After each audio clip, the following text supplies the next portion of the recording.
Las noticias en RCN Radio. Usted escucha RCN Radio. Ya son 4 días de guerra que se completan entre Israel y Palestina, que fue en lo que se desató una previa ola de violencia que se produjo tras varias semanas de creciente tensión entre palestinos e israelíes en Jerusalén Este, que culminaron en enfrentamientos en este lugar sagrado, también para musulmanes, para judíos y para cristianos, a donde llegan millones y millones, si se quiere, de turistas todos los años y si se quiere todos los meses. Desde entonces, lo que estamos viendo desde la barrera del mundo es realmente un intercambio permanente de misiles. Las milicias islámicas de Hamas y la Yihad Islámica han lanzado, según se considera, al menos 1.600 cohetes desde lo que se conoce también en el mundo como la Franja de Gaza hacia Israel, desde que ha iniciado esta escalada de intercambio, hay que decirlo, insistimos, de misiles, de los que el 90%, insistimos, 1.600 cohetes han sido lanzados, y de estos el 90% han logrado ser interceptados por el sistema antimisiles de la llamada cúpula de hierro, según ha informado el ejército de Israel. Los palestinos muertos en Gaza, en la actual escalada de violencia con Israel, ascendieron, Juan Manuel, a 67, según se ha dado a conocer por las autoridades de esa región del mundo.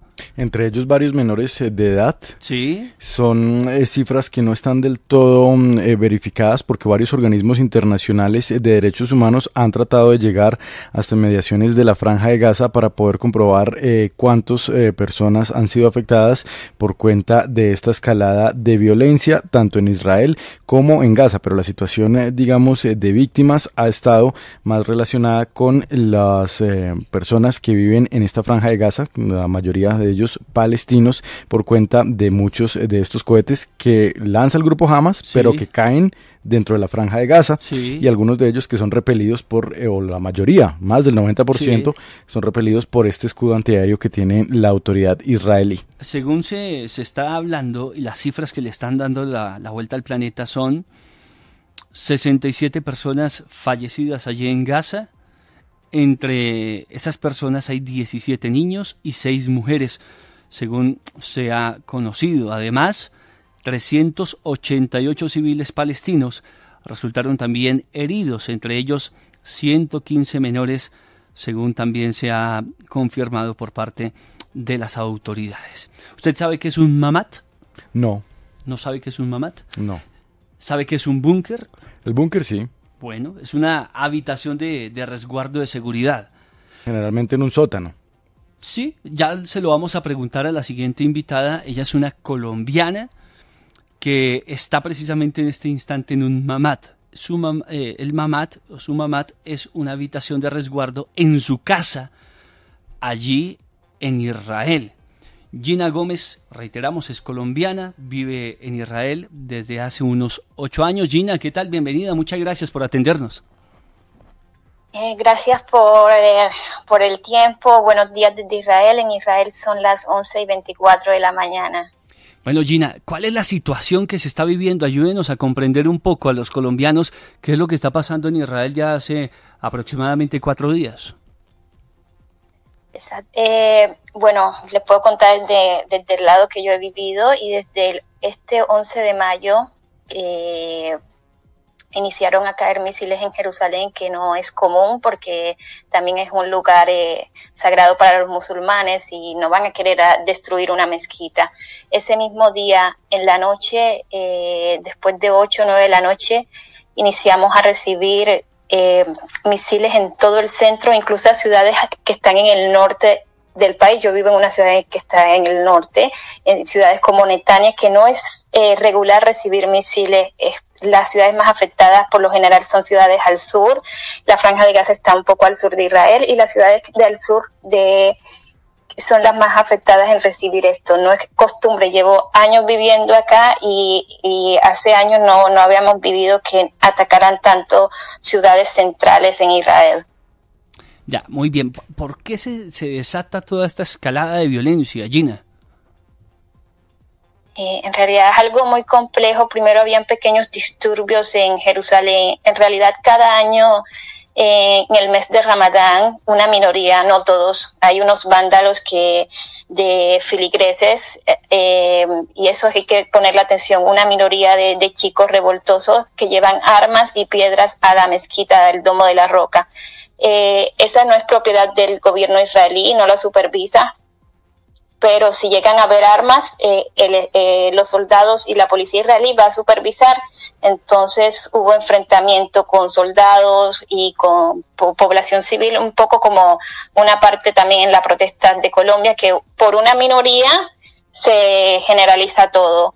Y también por medidas de COVID, al inicio en la puerta de Damasco, una de las puertas para entrar a la vieja ciudad de Jerusalén, colocaron unos barrotes para evitar que se sentara a la multitud de la gente, y algunos palestinos tomaron esto como una represión al libre albedrío para los palestinos. Y pues hay medidas de COVID todavía, aunque ya no usamos tapabocas al aire libre.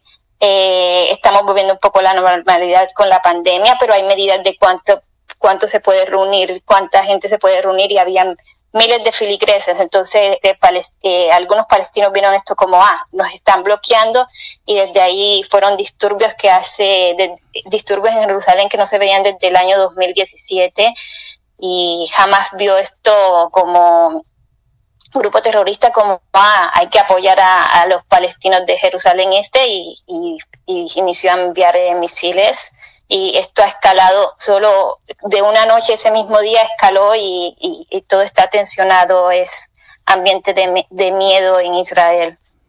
¿Usted, que lleva 8 años viviendo esto allí, había tenido una experiencia similar? Viví en Asdod, que es una ciudad del sur. Las ciudades que más reciben son Askelon, Asdod, Sderot. Y en el año 2012 acabé de llegar en agosto, y a los pocos meses, en noviembre, hubo una operación con Gaza. Entonces viví lo que es recibir misiles constantemente. Para mí era algo nuevo, y no sales de la casa, a veces no sales del mamad porque hay que cocinar, hay que hacer otras cosas, y estás tratando de cocinar y suena la alarma. Y contarles que gracias a este sistema de misiles que nos avisa, primero suena la alarma y tienes unos cuantos segundos para ir al mamad. Si estás muy cerca de Gaza vas a tener poco tiempo, pero si es una ciudad que se aleja cada vez más, vas a tener más tiempo para ir al mamad a guardarte. Y no hay, las últimas edificaciones en Israel tienen una habitación refugio, pero las edificaciones antiguas no tienen. Entonces es muy difícil para algunas personas buscarse dónde guardar, y lastimosamente anoche un niño en la ciudad de Sderot de 5 o 6 años de edad falleció por un misil de Hamas. Ya, un mamad, un búnker de esos que llamamos aquí en Colombia, ¿es suficiente? Porque esto es una pequeña habitación dentro de una casa, pero ¿es suficiente en caso dado de que llegue un misil? La verdad, por ejemplo, yo estoy en un edificio de 9 pisos y toda la estructura de la misma habitación del mamad es la misma. Todas las paredes son casi como blindadas, de un concreto más fuerte, la puerta es más blindada, también la ventana, y lo importante es cerrar, no dejar la puerta abierta, porque si la cúpula de hierro no intercede 100% eso, y si llega a caer, y vimos cómo cayó en Sderot, que ha matado el niño, no sé si estaba en el mamad, no he leído todavía las noticias, pero lo importante es resguardarse. Sí, allí cabe obviamente toda la familia, ¿no? Sí, por ejemplo, el mamad aquí en mi casa es la habitación de mi hijo, y en todas las casas vas a encontrar va a ser la habitación de alguna persona, sino que en ese lugar la estructura de la habitación es más blindada. Es una habitación que se usa normalmente para alguien y eso. Ya, usted que vivió por supuesto muchos años acá en Colombia, es colombiana, ya es colombo-israelí porque ya tiene su residencia allá. ¿Es comparable lo que se vive en materia de guerra ya en conflicto con lo que se vive en Colombia? Una parte, el conflicto en Colombia también tenemos por sectores, por años vivimos bombas en ciudades como Medellín, Bogotá y ataques, pero aquí la mayoría de la población ha vivido lo que es ser debajo es muy horrible ser un enfrentamiento entre paramilitares, guerrilleros y la policía o los soldados, pero estar con bombas arriba, que se veía más en las ciudades del Amazonas o del Caquetá, aquí lo ve la mayoría de la población y para mí es algo más terrible. Es como si en Colombia sintiera todo lo que vivió, por ejemplo, el Putumayo o un sector de enfrentamientos. Bueno, pues Gina, muchas gracias, de verdad muchas gracias. Hay que decirlo, yo tuve la oportunidad de estar por allí en Israel hace un par de años y realmente lo que se respira en Jerusalén es paz. Ese es un territorio de paz, ¿no? Sí, la verdad, y cabe decir que esto no pasa cada año, son unos cuantos años y Jerusalén es muy especial porque también cuando yo voy es increíble ver un lugar que están 3 religiones rezando, cristianos, judíos y musulmanes rezando cada uno con su credo diferente, pero se siente la diferencia de un lugar de oración. Se siente la diferencia, se siente algo especial y pues es muy triste para todos que por una minoría que piensa de manera extrema estemos muchos perjudicados. Gina, antes de finalizar tengo que hacerle una pregunta y es ¿cómo está el tema del COVID allí? Porque sabemos que Israel ha sido vitrina y ha sido prácticamente el país de ejemplo a nivel mundial en cuanto a vacunación. Pues gracias a Dios se siente que estamos volviendo a la normalidad. Al inicio yo sentía extraña no salir y ponerme el tapaboca, pues ya me acostumbré y hay que ponérselo cuando uno va a entrar a un lugar cerrado. Ya casi todo está vuelto a la normalidad ahora. Por la guerra no iniciamos a salir, a pasear, a hacer reuniones y fue gracias a la vacunación, porque hubieron muchas medidas, hacer esto no, pero que una mayoría de la población esté vacunada fue lo que nos dio que también hay poca gente afectada por COVID. Ya hace semanas no hablamos de COVID aquí. Antes había muchas personas graves por COVID, iniciaron a cerrar salas de COVID en hospitales, entonces es algo que ya como pocos enfermos de COVID en Israel, muy pocos, y es gracias a que una mayoría de la población está vacunada. Gina, un abrazo, bendiciones desde Colombia. Esperamos que vuelva pronto por acá. Un abrazo grande a mi tierra querida. ¿Usted de qué parte es? Yo soy cincelejana, soy costeña. Costeña. Un abrazo, bendiciones. Bendiciones.